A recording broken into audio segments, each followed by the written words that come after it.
ሰው ክርስቲያን ከዳኔ በኋላ ማድረግ የሚገባውን ነገር ካላደረገ ሊጠፋ አይችልም ወይ?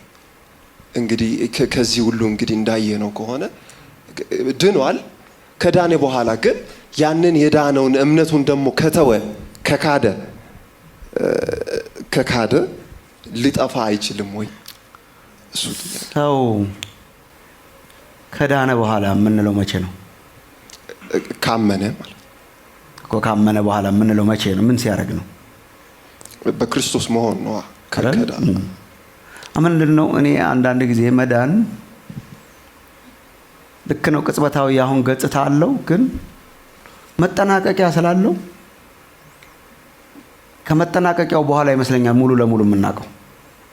እርግጥ ነው የእግዚአብሔር ልጆች መሆናችንን ያ መንፈስ ራሱ ይመሰክርላቸዋል። ለዳኑቱ እንደ ዳኑ ያውቁታል እና እየተጠራጠሩ እንዲኖሩ መጽሐፍ ቅዱስ አያስተምራቸው። ግን ሪሊ መርሳት የሌለም አሁን ለምሳሌ ድነናል፣ ግን ደግሞ ሊገለጥ ያለ የተጠናቀቀ ሊገለጥ ላለ መዳን ነው ደግሞ እግዚአብሔር እያዘጋጀ ያለ። መዳንን ስናየው በተለይ የዕብራውያን መልእክትም ስላነሳው ከተጠናቀቀ በኋላ ነው ዞሮ የሚያየው። እንደዚህ ሰው ዳነ የሚለው መጨረሻ በጥሶ ሲገባ አሁን እየሮጠም ያስታውቃል አሯሯጡ፣ ግን ምናልባት ሙሉ ለሙሉ እርግጠኛ ላንሆን እንችላለን።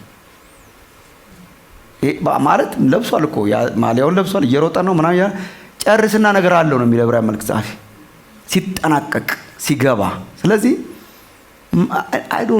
ማመን ልክ ነው፣ ሜጀረብል ነው ቱ ሳም ኤክስቴንት። ግን ሙሉ ለሙሉ ሰው ከዳነ በኋላ ለማለት ከዳነ በኋላን እስከ መጨረሻው ማየት ይጠቅም ይሆናል ብዬ አስባለሁ። አዎ፣ ግን ደግሞ እኔ ምን አስባለሁ መሰለ፣ አንዳንድ ጊዜ መጽሐፍ ቅዱስን ስናነብ ሌላ ነገር ይዘን አናንብበው። በቃ እሱ የሚለውን በቃ ብሏል ማለት ይሻለናል። ለምሳሌ አሁን የዕብራውያንን የቆሮንቶስን ጠቀሰ። ከነርሱ አንዳንዶቹ እንደተፈታተኑ በሚያጠፋውም እንዳትጠፉ እንዳንጎራጎሩ በእባቦች እንደተነደፉ እንደሱ እንዳትሆኑ ብሎ ሲል ማለቱ ነው። በቃ ይሆነ ትጠፋላችሁ ነው። ለእኔ እንደዚህ ነው የሚገባኝ። ለምንድን ነው ያኛው ሀሳብ በአእምሯችን ስላለ ለመከላከል ወዲያ ወዲህ ስልንል ነው መከራ ውስጥ የምንገባው። ስለዚህ አሁን ዕብራውያን በጣም ብዙ ቦታ ነው አንተ እንዳልከው የሚጠቅሰው። እነዚያ በመላእክት የተነገረውን ስላልሰሙ ከቅጣት ካላመለጡ ከሰማይ የመጣውን ማንሰማ ሰዎች እንዴት ነው የባሰ ቅጣት ማንቀበለው ስለሚል እኔ ይሄንን ቀኝ ግራ ለማወላዳት የሚመች አይመስለኝም። ስለዚህ እምነታችን እስከ መጨረሻ ብናጸና ቤቱ ነን ነው የሚለው። እስከ መጨረሻ ጽንተን ብንጠብቅ ቤቱ ነን ማለት የክርስቶስ ተካፋዮች ነን ብሎ ይላል። ባናጸና እንግዲያው ግልባጩን ማየት ነው ያለ። ባናጸና ግን አናገኘውም ነው እና ይሄ በእኛ ጽናት ላይ ነው ወይ የተመሰረተው የሚል ፍርሃት ስላለብን ነው። ዋስትናችንን በእግዚአብሔር ላይ ነው ማድረግ ያለብን። እኛ ጸንተንማ እንዴት እንችላለን በሚል ስለምንሰጋ ነው። ግን ቃሉ የሚለውን ፊት ለፊት እንዳለ ለምን አንወስደው? ማትፌስ ቫልዩ ነው የኔ ሐሳብ። የእግዚአብሔርን ምርጫ ቃሉ ነው የሚናገረው። ስለዚህ እሱንም እንዳለ ነው የምቀበለው። መርጧል እግዚአብሔር ያውቃልማ ምን እንደሚሆን። አልከላከልም፣ አልከራከርም። ለእኔ ግን እንደ ሰው የተሰጠኝን ግን ፊት ለፊት ተቀብዬ ነው መራመድ ያለብኝ። ማስጠንቀቂያ ነው፣ ለማስጠንቀቂያ ነው የተጻፈው። የቆሮንቶስም የዕብራውያን በትምህርታችን ተጽፏልም ይላል ቆሮንቶስ ምዕራፍ 10 እና ጋሽ ንጉሴ ያለው ማጠናከር በጣም ጥሩ ሊሆን ይችላል። አሁን እኛ መጽሐፍትን እንደዚህ ኤፌሶን፣ ማቴዎስ እንደዚህ ያለን የመማራችን አንዱ ጥቅም በቃ የቃሉን ሐሳብ እንድንወስድ ይረዳናል። ምንድነው ያው አብዛኞቻችሁ እንደምታውቁት በታሪክ ውስጥ አሉ ጎራዎች።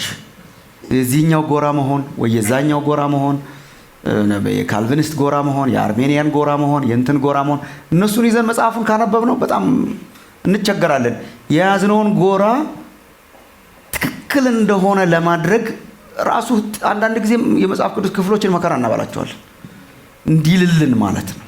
ጎራ ይዘን ከምናነብ ጎራ ሳንይዝ የሚያስጠነቅቀው ላይ እየተጠነቀቀ፣ ቢጫ መብራት ሲበራ ቢጫ እያየ፣ አረንጓዴ ሲሆን እየነዳን እንደምንሄደው ማለት ነው። በቃ ፌዝ ባይ ፌዝ እየወሰድን እግዚአብሔር የሰራውን ሳንክድ የእግዚአብሔርን ምርጫ እንደ ለመኖር ሞቲቬሽን አድርገን ግን ከጎራ ውጪ መጽሐፍቱን ብንረዳቸው በጣም ይጠቅሙናል ብዬ ነው የማስበው።